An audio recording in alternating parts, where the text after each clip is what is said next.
So Nvidia stock is down 3% already at the open. We can see over the past 5 days is almost down 20%. It's a whole lot for a company that was trading at over 3.2 trillion US dollar just a few days ago. So the question is, why has this happened, and should you hold your stock, or is it time to look for other alternatives that, if you've been in Nvidia over the last year or two, you made a lot of money. So the question is, are there other better options with lesser risk? Well, I think the answer to that is complicated, because on one side we have this newly released, for example, you can see here on Bloomberg, Nvidia gives Department of Justice subpoena in escalating antitrust probe. For example, we also had, and this news is making a lot of discussions on Twitter. For example, you can see everyone is talking about this, and this is part of the reason that a lot of people are panicking. And there could be reasons to why people are panicking. So let's have a look at, for example, this article from Tom Salver a couple of months ago. We can see that Nvidia and Microsoft were in a kind of standoff in July and in June, where Microsoft buys a lot of Nvidia AI GPU accelerators for their training in AI, competing with Meta, competing with Amazon, Apple, and so on, and Google. And Microsoft wanted to have the freedom to essentially buy these GPUs, but then decide to, if they want to go to the SMCI or Dell or make their own kind of server racks. So you buy your GPUs and then you connect them together in a big servers. And they wanted to do that and only buy the GPUs from Nvidia, not the entire GPU and the server package. Whereas Nvidia and Jensen wants everyone to buy everything from Nvidia in order to make more money, essentially. And so this was kind of a warning sign for me. But you cannot act on these kind of articles. For example, sure, most people know that this is happening. Also, Nvidia throughout history has, like Intel as well, has done quite shady stuff. We know that Intel got a quite nice fine like 10-15 years ago because they've been doing very weird stuff, in terms of anti-competitiveness. But I think in this case, you cannot just based on this sell your stock. You have to, have more reasons. For me, now it becomes very interesting. So I'm expecting Nvidia to sell more in 2025 than 2024. Obviously, most of that increased revenue will come from AI data centers. No questions about this.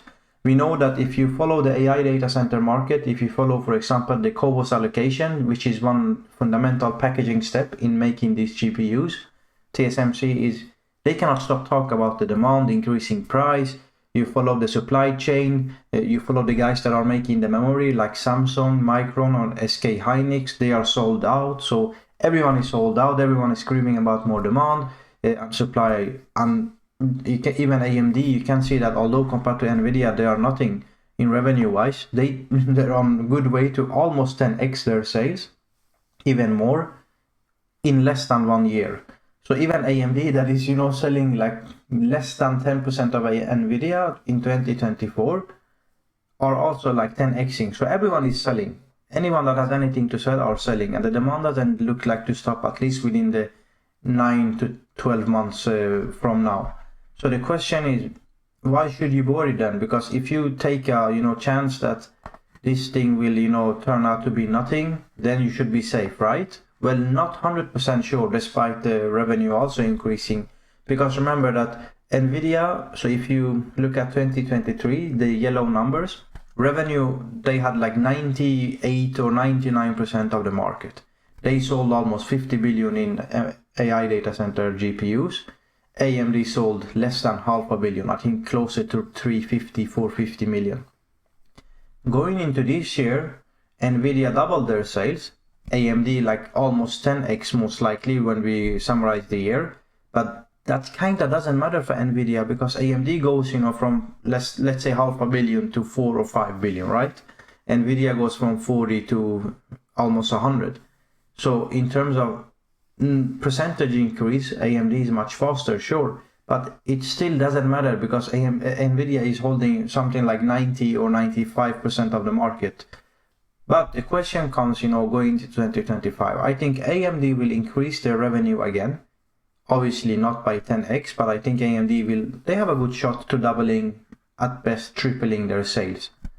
And I think if you look at the performance of those chips, so AMD in the second half of next year will compete with their MI350X, the MI350X will have essentially 100 gigabytes more memory capacity than Nvidia's best, B100 or B200. Also, one thing is memory capacity, the other thing is memory bandwidth. I think although Nvidia at the beginning of the 2025 will finally get the lead in memory bandwidth, something that in 2024 AMD had the lead on. For example, you can see that AMD's, let's say, 192 gigabyte MI300X at 5.3 maximum theoretical memory bandwidth, whereas Nvidia with their even better, let's say, H100 or H200 are at 4.8 terabytes per second. So, and then Intel is essentially nowhere to be seen this year. Late this year, we will see their Gaudi 3, but that's not gonna, it's a added competition for sure, but it's maybe a little too late. But anyways, going back to the train of thought that AMD is gonna be competing with MI350X against B100 and B200, right? So they will have more memory capacity, more memory bandwidth. They'll be on a better node than Nvidia, the TSMC 3 nanometer in compared to 5N. And the reason I think why AMD is jumping to the TSMC 3 nanometer quicker than Nvidia does is the physics behind the chips. So remember that AMD's MI300 is made of essentially 8 small chips glued together technically. Like, I'm not gonna go into the details, but that's how it works. 8 small chips glued together. They are essentially around 100 to 115 square millimeter each. We can see here die size. Nvidia's equivalent H100 and also, B100 or H200 as well.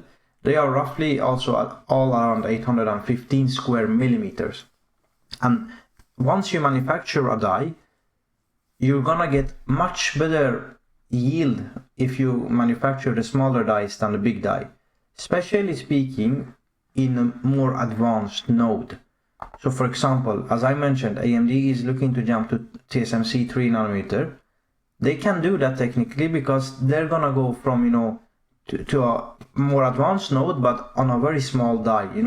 This 115 square millimeters that I mentioned, it's essentially what a almost iPhone SoC. So your iPhone chip in your iPhone 16 or 15, that's the same kind of ballpark size. That's why Apple has always the first, they over the last 10 years, Apple always, utilizes TSMC's most advanced node, starting with Apple, and then AMD, Intel, and Nvidia, they follow 1 year or 2 years later, because AMD, Intel, and Nvidia make much larger chips, laptop CPUs, GPUs that are, in the multiple 100 square millimeters. Whereas a mobile A12 for Apple iPhone or A14 or even M1 for iPad is much smaller, at best, let's say 150 or 200 square millimeters for the, M2 Pro or something, but that's something that you don't see even in the iPad. So if you look at the iPhone chips, they are, 90 square millimeters or even 70 or 110. But Nvidia is, they're doing like 815 square millimeters. They're at the theoretical limit. So in order to go to 3 nanometer for Nvidia, they need the 3 nanometer process node to mature much more. And I think this is the first time that we will for real see AMD's advantage in terms of, the chiplet, so using many smaller chips and package them together. This is the first time I think we will see the actual benefits of this. This is why AMD will be on 3 nanometer faster than Nvidia. So they have the memory capacity advantage, the memory bandwidth advantage, they will have the node advantage. And yeah, for sure Nvidia has the, the CUDA going for them, the software package, but I think in my opinion, let's not forget as well that AMD is gonna have the cost advantage. I do believe that although AMD possibly could increase their average selling price for MI350, even if they do that, they will still not be, higher, more expensive than let's say Nvidia. And knowing how Nvidia kind of forces even the giants of the industry like Microsoft, and we know that Microsoft kind of launched MI300 and speaking very well about MI300, that they are, the best, performance per invested dollar made in terms of AI hardware. I think, there's realistic reasons to believe that AMD will increase the competition next year. We also know that Nvidia's margins, they started the year with 78.4. They communicated that for the entire year they should have a margin of around 75%.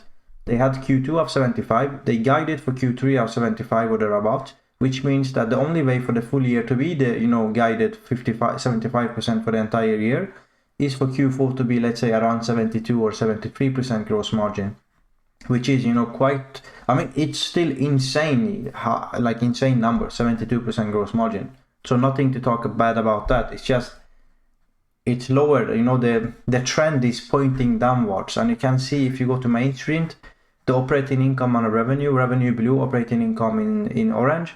You can see that the insane explosive growth happened from, let's say, middle of 2022, late 2022 to now. I do not think, we will see anything like this, for next year. In fact, if you look at my numbers again, so going back to my expected revenue, so here you can see that, again, for example, for Q4 this year, I'm expecting Nvidia to have, let's say, 28 billion in AI data center GPU sales. Whereas for Q4 next year, maybe 32 billion. Okay, let's even say they would do 36, but they will not, double this to 50 billion. I do not believe. So it's a difficult topic, because I'm not necessarily, extremely negative on Nvidia's valuation at the current moment, because if you look at the stock price at $107, and we know that on the last earnings, they had earnings per share of just below 70 cents, 68 cents per share. If they increase that to 80 cents by Q3 and let's say 85, 90 cents by Q4, your, annualized earnings per share of 3.5, almost $4 in best case scenario. Let's say 3.2. So if you take 107 divided by, let's say, 107 divided by the earnings per share, which we assume is 3.5. That gives you a PE ratio of 30. So in actual terms, the stock is not necessarily, by no means overvalued. I don't think it's necessarily expensive either due to the market position. 30 times this year's earnings. It's not, it's not like hundreds or 60 or 70. So the company at the current state is not expensive. But what you need to remember, they're facing a Department of Justice, investigation that could obviously turn this thing on its head. And also, I mentioned the margins, right? It's very possible that due to the threat coming from MI300, MI350, and also Intel maybe to some smaller degree next year, I think maybe there's a realistic way that the gross margin goes to the very low 70s or high 60s. So let's say 69, 68. And if that's the case, I do believe that at the best case scenario, the stock will go to, let's say, 250, 160. If you stretched it and, the rates go down very quickly and the market goes to another boom cycle, maybe at the absolute best, it will go to, let's say, 170, 180 in the close terms. But that's not my, my expectation. I'm just thinking in best case scenario.